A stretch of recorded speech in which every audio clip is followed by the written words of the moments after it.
سلام و درود به شما دوستان عزیز. من گادفادر هستم و امروز اومدم این ست خون و آموزشش رو به شما یاد بدم. من خودم به شخص این ست رو خیلی دوست دارم و اینکه در طول داستان بازی من از این ست استفاده میکنم و خیلی ست قشنگی.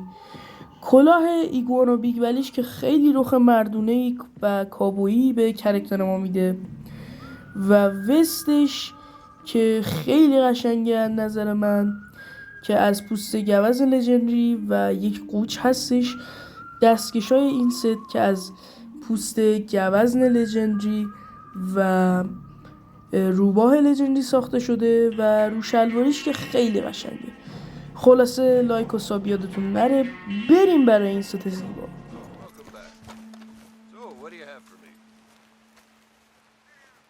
Okay, let's take a look at it. Oh, I'd pay just about any price for this. به نزدیکترین ترپر برید و گزینه بای رو بزنید. در گزینه کلوثینگ میتونید کلاه ایگوانا بیگ ولی رو ببینید و بعد به گزینه اول میرید و گزینه دوم رو انتخاب میکنید. وست و دستکش ست رو میتونید مشاهده کنید.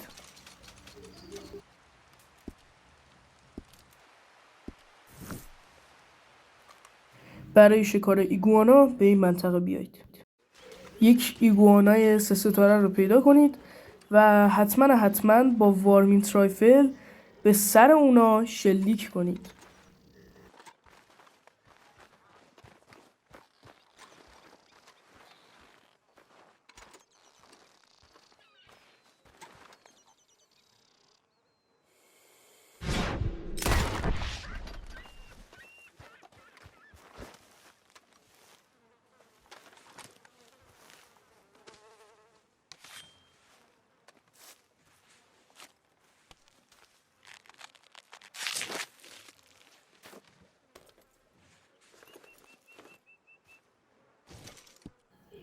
به این منطقه بیایید تا بتونید گاو 3 ستاره پیدا کنید.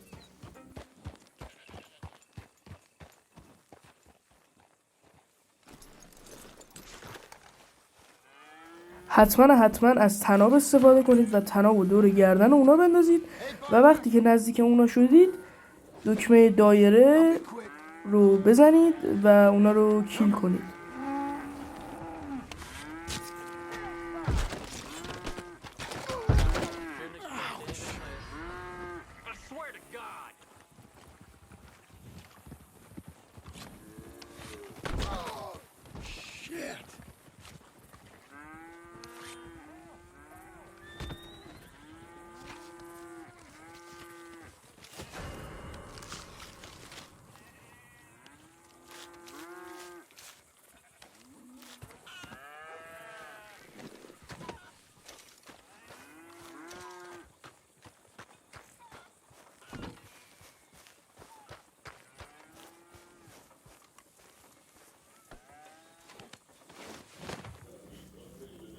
بعد از اینکه گاو و ایگوانا رو شکار کردید به نزدیکترین ترپر برید و پوست گاو و ایگوانا رو بفروشید.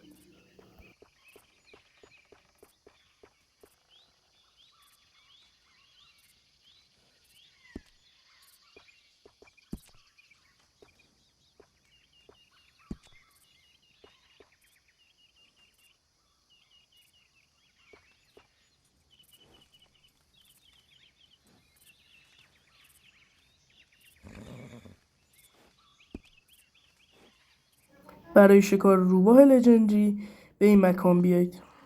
بعد از اینکه روباه رو شکار کردید پوست اون رو بکنید و پشت اسبتون بذارید و حتما لاشه اون رو هم پشت اسبتون بذارید.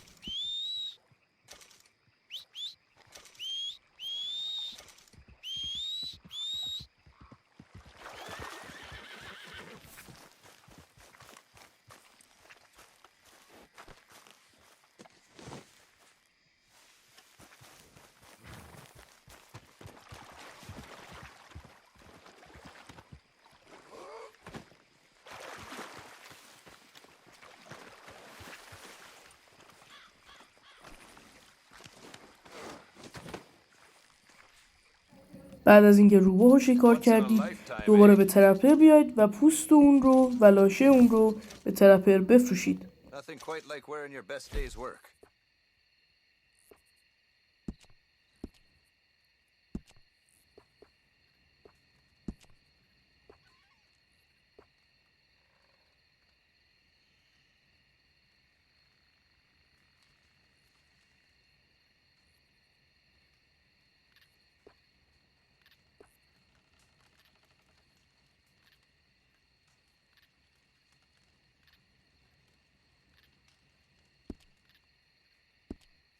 Some of the things folk bring me to work with.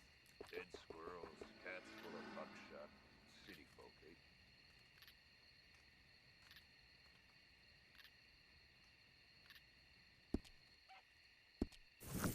برای شکار قوچ 3 ستاره به این منطقه بیایید.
بعد از اینکه قوچ 3 ستاره رو پیدا کردید، طناب رو به گردن اون بندازید و وقتی که طناب رو به دور گردن اون انداختید نزدیک اون بشید و دکمه دایره یا همون دکمه کیل رو بزنید تا قوچ رو 3 ستاره شکار کنید و پوست اون رو بکنید و روی اسبتون بندازید.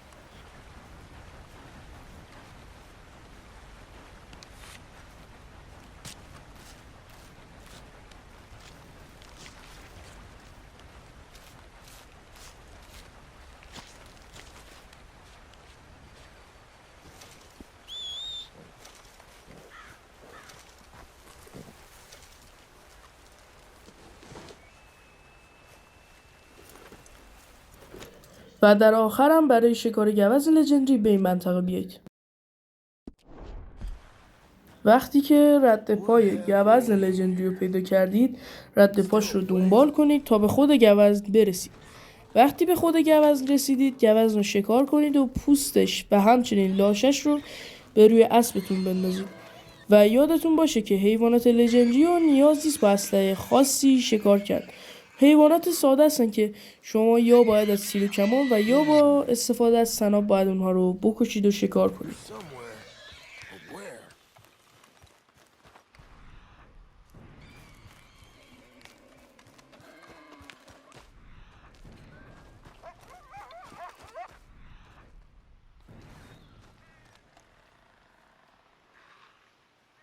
Now.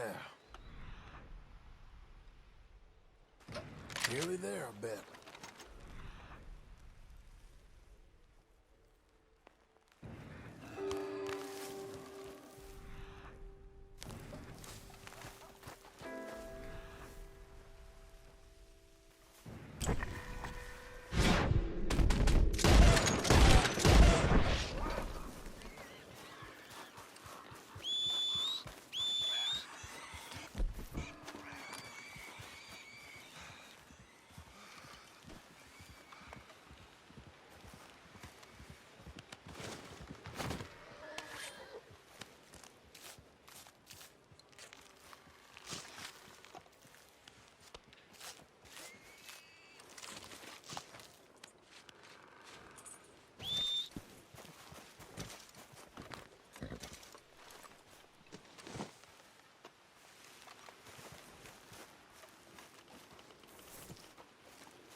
Got this, girl?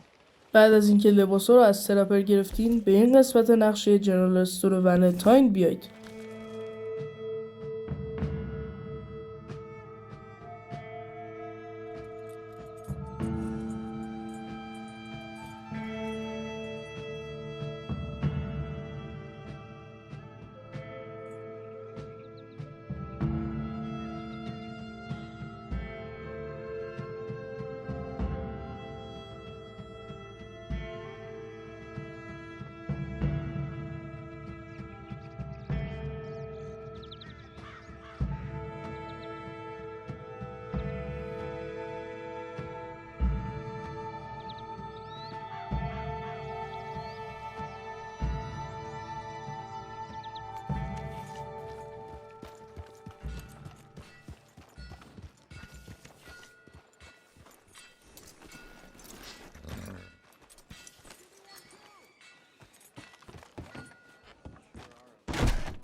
Back for some more provisions?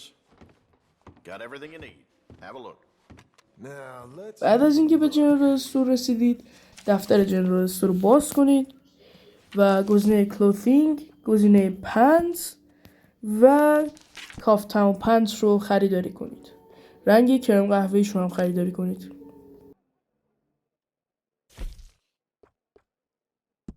Appreciate it. و بعد برید به گزینه اکسسوریز و رو شلواری شاتگان چپس رو رنگ کرم قهوه‌ایش رو خریداری کنید. You like that? Great. بعد به اتاق پشتی برید و این لباسی که من میپوشم رو شما هم بپوشید.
خب دوستان عزیز، امیدوارم که از این ویدیو خوشتون اومده باشه و این لباس رو استفاده کنید ازش. من که خودم به شخص این لباس رو خیلی دوست دارم و 2 روز گشتم که تیکاش رو پیدا کنم. لایک و ساب یادتون نره. پیس.